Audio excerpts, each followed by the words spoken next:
I would like to now talk about emotional control when it comes to dealing with people. So, not when you are alone and not when you are exploring your inner world, but more so when you experience something that you find it hard to deal with. So, emotionally draining situations happen in a multitude of scenarios, and it's impossible for a person, for another entity or human being to drain you of your own life force, your chi, which is the connection, the flow of the connection between you and your higher self, because you can only do that to yourself by thinking certain thoughts and patterns um, that keep coming back in your mind. So, the first thing that I would like to mention is compassion. Really, compassion is very extremely useful for yourself, and when you are dealing with other people, that is still true. However, one reason that, as mentioned in the Bible, I am reciting here, aloneness is God's gift. One of the ways, one of the reasons that this is true is because we learn to have compassion for ourselves in our most uh, alone type of moments. When we really have time to introspect and just get to know ourselves. But when we have developed this ability, whether in our company, our own company, or in the company of other people, um, to have compassion for ourselves, then it is only then that we can really um, have compassion for other people too. So, um, on the other hand, though, it's also important to mention that compassion can almost exist like a form of forgiveness, but done in advance, so preemptively forgiving someone else um, by means of just approaching them with this soft attitude, with this non-judgmental and not non-opinionated, because that is not really useful if you don't have an opinion at all and you're just a gray mouse and you're just shy to even appear confident. No, that's not what I'm talking about.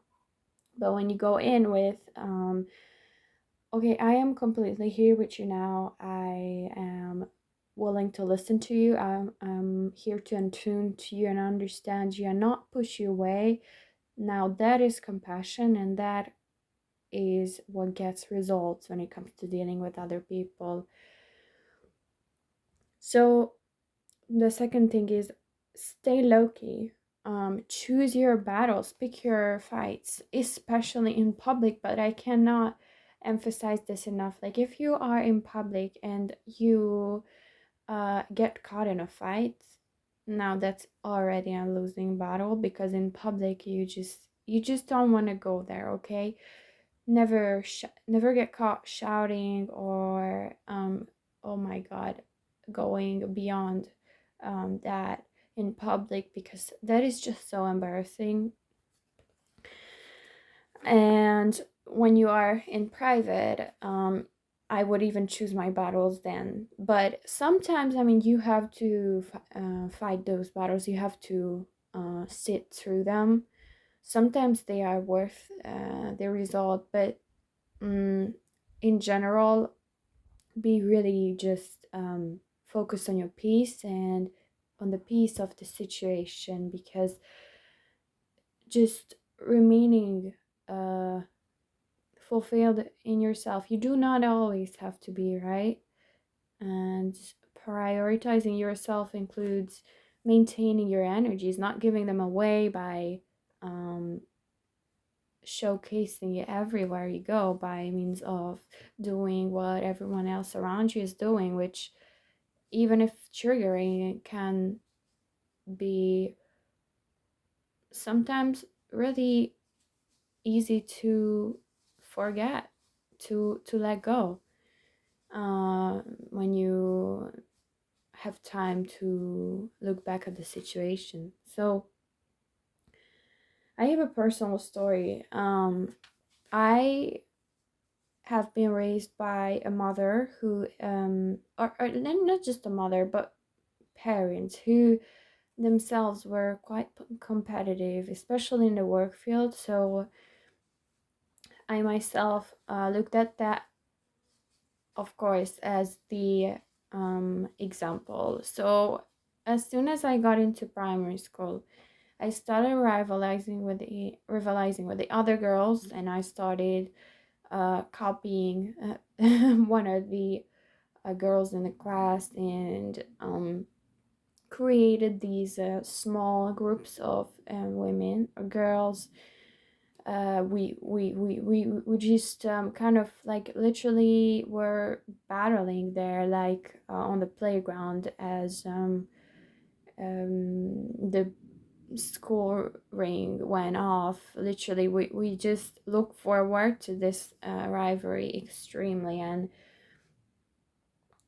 um I didn't do it personally because I knew it would lead me to quote unquote success or whatever, getting attention from others, but rather I did it, I think, because my parents really just showed me with their words, their actions, that indeed the world is such a competitive place, and unless you are such a competing human being, you cannot really get your way. But as an adult, I see that now this is not entirely true, okay? So I think as an adult, you really just have so much more time to reflect on your behavior and recognize that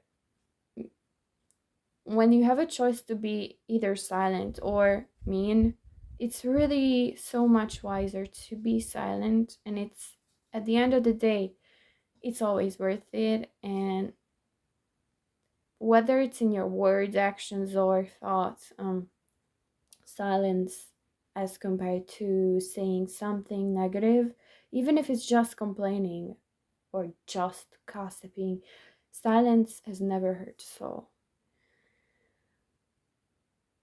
So I took that energy on from my environment directly, and I didn't even realize this, right? Because children, okay, children feel before they know, unlike adults. Adults use language to know before they feel sometimes, but children even learn language through feeling. So it's extremely important to have yourself be held accountable for yourself, to not only just know sometimes but also feel other people, and just preemptively appear nice.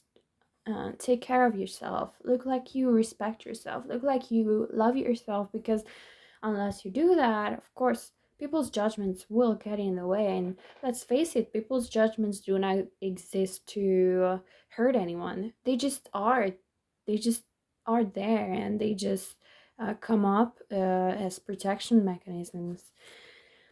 Another thing is, mirror everything except defensiveness. Okay, you don't, again, choose your battles. You do not want to engage with every single um, type of energetical exchange that may take place. Sometimes even just an eye contact that takes place can be like energy exchange between two. But sometimes even choosing those can be beneficial for you. I saw the other day with I saw with Miley Cyrus the other day, like a signature, like a shorts. I watched this shorts, and in there Miley Cyrus was giving signatures to people, like fans, and she went around. But what I noticed about this video is that Miley didn't even look up, like, from the papers, as she just went on without even looking at the camera itself. And I was so mesmerized by that, because I realized that she really did this to protect herself. And I know that this person, Miley, is really like a very emotionally, mentally prepared and like mature and well taken care of person. So she really knows what she's doing, and I can really account for the fact that even just eye contact can be an energy exchange. So um just choose your battles, and mirror everything that you think is necessary when it comes to, for example, people having crossed your boundaries, or people having disrespected you, or people abusing you even, uh, in private scenarios. For example, when you are in public and someone starts a fight, and this person is a person who is not a stranger, but a person who you are close to, definitely tell them, if you actually trust this person, that okay, let's delay this until we get home. This is not the right place to deal with this. I am not ready for this conversation right now. Please, let's postpone this together and deal with it later. And I understand and validate your opinion always, but right now is not the most appropriate time. So say something in, along the lines of this, and just make sure that you don't get caught fighting in public. So don't mirror everything, of course. When you notice that people are being defensive, do not get offended. Never. But never getting offended is, in general, golden advice, because literally it saves you so much energy, like so much energy. And trust me, when you start to implement this, you will realize that never getting offended is such a nice way to get to know yourself better, because you will realize your own triggers, and what people show that you may saw in yourself, that you did not that you hadn't saw in yourself before. So triggers may come up, sure, maybe you will have to get in a private place to deal with those. And I suggest delaying them if you like work in a corporate job, for example, and you don't have time to instantaneously go in a private place to deal with your negativity. But in general, just not getting offended saves so many battles that don't even need to take place to begin with, because it's just people in their own little perceptual realities, and it's not an objective opinion or targeted topic. So forgive when you can, and stick to the forgiveness. Actually, this is one of the tips that I heard in an interview made with the psychotherapist of psychiatrist of Miley Cyrus and Justin Bieber, a very popular person. He is very knowledgeable, and he is very righteous to speak on the topics that he's speaking about, because of his profession and his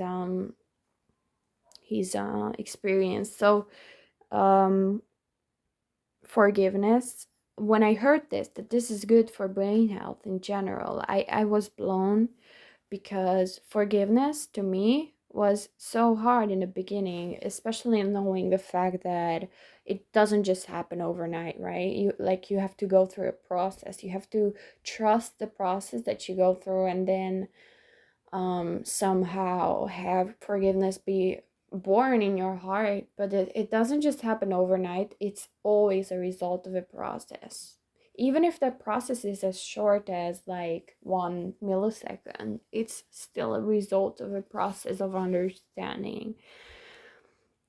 So when you forgive, you have a chance to to either completely forgive and start trusting the person again entirely, or kind of just delay trusting, because you don't have to trust entirely as soon as you forgive.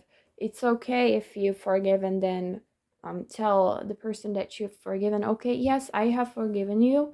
Yes, I am consistent with this. I am committed to this, and I will not change my mind. But I am still in the process of learning to trust you again. So please don't take this personally.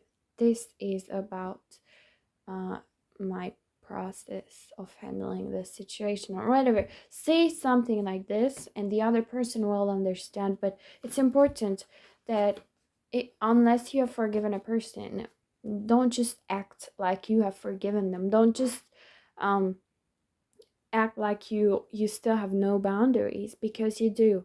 If someone has hurt you or disrespected you, you must show that you have boundaries, and you must draw the line between wanted and unwanted, so that the other person can love you more, right? And when you've forgiven and when you've talked about it and all, then and only then stick to it. um so boundaries, of course, create a greater level of security for yourself, and they're extremely good for just re-establishing yourself, to be honest. Because as children, let's face it, not all of us are perfectly clear about our own boundaries, and I believe that most of us have grown up in abusive households, unfortunately, where, for example, the mother was doing the dishes all day, every day, for everyone in the household, or it doesn't matter who was doing the dishes, but one person generally always stepped in, regardless of what the other people did before certain behavior that, for example, doing the dishes was the result of, right? So, for example, let's say that um, James is growing up in a household where he has a mother who is very self-sacrificing. He literally acts like um, a slave, because she cooks for the family, and then when the family has eaten their dishes and their meals, and consumed everything, and just left their food on the plates, or didn't, or just left their plates on the table, just left, or maybe didn't even eat, it doesn't matter. It didn't matter, because everyone who has eaten dinner or a meal got away with whatever they did at the table. So there were no consequences to eating. For example, a boundary could have been not giving the children breakfast unless they do the dishes next time. So this creates symbiosis between two parties, right? Because both parties win, and both parties get to stand up for themselves. So it creates an autonomous relationship.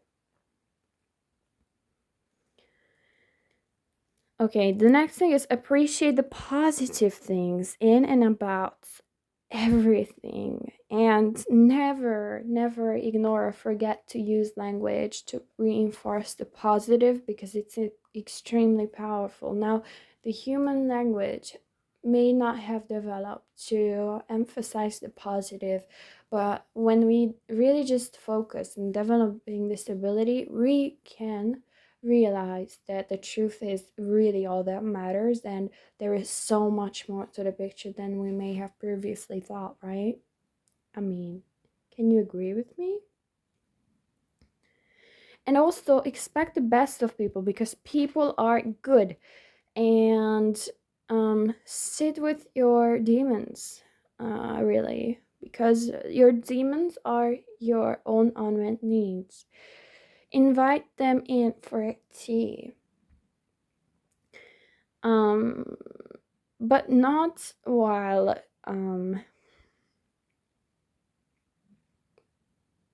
letting them stray, Just sit with them. Sit with your demons. Sit with your unmet needs and understand them before they get you, because you get to them and they happen for you, not just to you. Like, life happens for you, not just to you.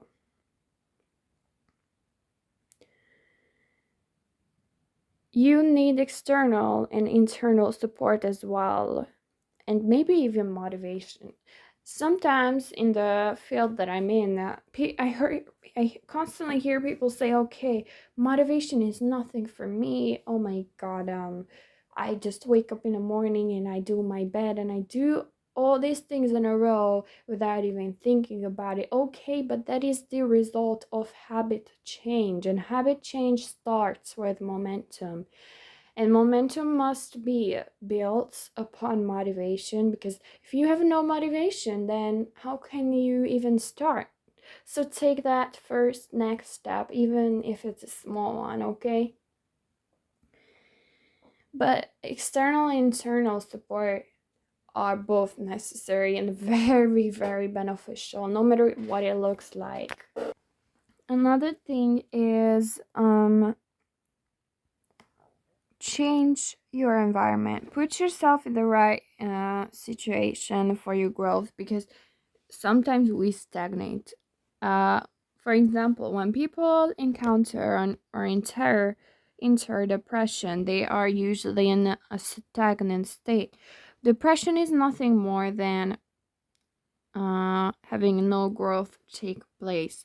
When we change our environment, even if it's just getting it out of the house and seeing the sunlight and just doing some movements and deep breaths, it really sometimes just gets our body going, moving, and really that can ground us. But what I have personally recognized is that also pulling back your lats muscles or focusing on your lats muscles really gets you in a very, very comfortable posture when in sitting or standing position. So by doing this, and in general by having good posture, you also really enable yourself to feel grounded in how you present yourself, because oh my God, posture is so important. And when you have good posture, you actually feel grounded more. So I really recommend focusing on that. um okay, putting yourself in the right environment also implies that you have changed your environment, but this doesn't have to happen just due to negative reasons or causes. And when it does, when something actually needs to change, you don't just get out of your comfort zone by changing your environment, either by moving away yourself physically, or impacting or affecting or having an effect or making a difference in your environment by, for example, intervening or doing things that you normally wouldn't do to just, again, enforce your boundaries. You can also change yourself in a situation, right? You can also just keep being introspective, listening, and turn up the volume, really, and then deal with that one first. If you don't do that, then you can also change what else? Another person, perhaps. So you can also change Okay, you can change three things when you are in distress or in discomfort in general, in like a life threatening situation or whatever. The environment, yourself in the situation, or another person. Okay. And beyond that, you can also leave. Let's not forget the fact that we live in a very fast paced world. So it's actually being normalized. It's actually become normalized, and it's becoming more and more normalized for people to keep leaving situations like jobs and relationships and family and households to just enforce their boundaries and what they actually want, mostly to themselves, to tell you the truth. And this is also okay and totally acceptable. Why? Because leaving is a clear sign that you are no longer putting up with whatever has been going on, either because you have an external motivation going on outside, elsewhere, or because you are incapable of quote unquote doing it anymore. After all, uh, a good woman is never afraid to leave either. So, if none of the already listed things work, then I really do recommend you to just sit with your anger and understand it. Why anger? Because anger is a cover emotion. It's not actually an emotion as much as pain, fear, understanding, and love are in this order. Emotional healing happens, by the way. Embarrassment and shame are also cover emotions, like anger, but anger is a very, very high vibrational state to be in. So I really do recommend you to listen in on that one.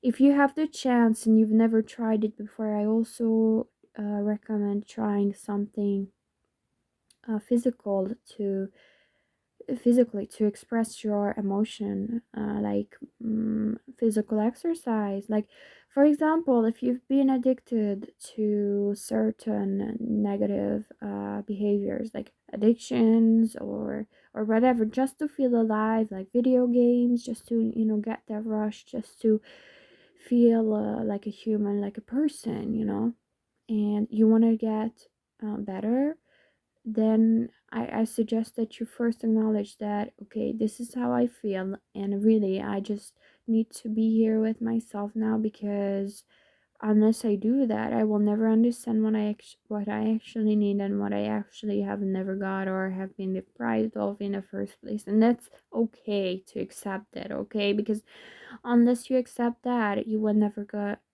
better. And once you've done that, and you're ready to to to taste those lemons in their full complexity and full nature, then I really suggest you to even replace the habit with another habit that is more beneficial. For example, if you've never done exercises like boxing or things like that, or fighting, then maybe try those things, because these things also help you manage your anger. I saw an interview with Andrew Huberman. In it, he mentioned no his conversation partner mentioned, sorry, that the way that he ended up dealing with anger himself, because he himself used to be a very, very easy to infuriate type of person, was that he really just did what his therapist told him to do, which was he immediately upon getting angry, he sat down, he kind of just slowed down for a moment, and then he took out his phone, and then what he did was he opened the recording application, and then he hit play. I mean, he hit record, and then he told whatever he would have told a good friend if that good friend was in his situation. So, just to repeat, he told whatever he would have told a good friend if that good friend was in his situation. And then he recorded this to his phone, he saved it, and then he listened back to it. And he did this again before sleep and all these things. And next thing you know, his anger was out of the house. Like, it literally left this, like it left everything, it left the equation altogether. It was a transformation. This is such a nice way of exploring your emotions, and really just look at things from a bird's eye view. Because, like, if you can detach from your body in that way, or if you can um label your emotion instead of judging it or acting on it even, and saying it, like, for example, okay, I feel angry. You don't even have to say it, you can just think about it in your head. Then you can detach and kind of distance from yourself in the situation far enough that you may even become able to see someone you like in your shoes, someone you like in your situation, someone you have known in the past for doing the exact same behavior and maybe even getting away with it, or if not getting away with it, then just dealing with it, surviving it. You can also, and I heard this in an interview with the author of the book The Kindness Method, which is about compulsive eating and binge eating disorder, more specifically, that how she deals with her situation is, yes, for example, turning up the volume, but also um, listening in and journaling down any time that she's quote unquote straight and crossed around even non-existent boundaries, or crossed her limits, and journaling down every time that that's happened, and then collecting those situations, those occasions in a journal, so as to look back at them later and then perceive how many times she's actually survived it. Now, that's also another extremely good way to build compassion for yourself, because then you will realize that, okay, when you are in the moment, you really can just impact yourself in a way that you detach by means of knowledge that you can trust yourself for dealing with the situation because you did it in the past. You don't have to act or give in to a situation, an emotion, because of whatever thought that comes up in you. You can relate to the past that you have survived. You are a good person because you have survived so many times. You have dealt with it, right? Um, you can also ask yourself when you are sitting with your anger itself. If you do that though, it will just go away, okay? So if you don't even engage with a substitute behavior like boxing or journaling or whatever that it is that gives you relief in the present moment, that is actually good for you, then you can also just sit with any emotion comes up, even if it's loneliness, and have it go away as such. It's only a matter of time after all. Time heals everything. heal, but give time. Time. Okay? Give time. Time. Now, if you don't like a situation, then I would really just suggest you to do these things. And in general, get moving or get to know yourself. So you can also you can start both externally and internally. Nothing is written in stone, and you cannot make a mistake in life. Okay? Why is that? It's because you cannot get life wrong, can you? And you cannot get life right either, can you?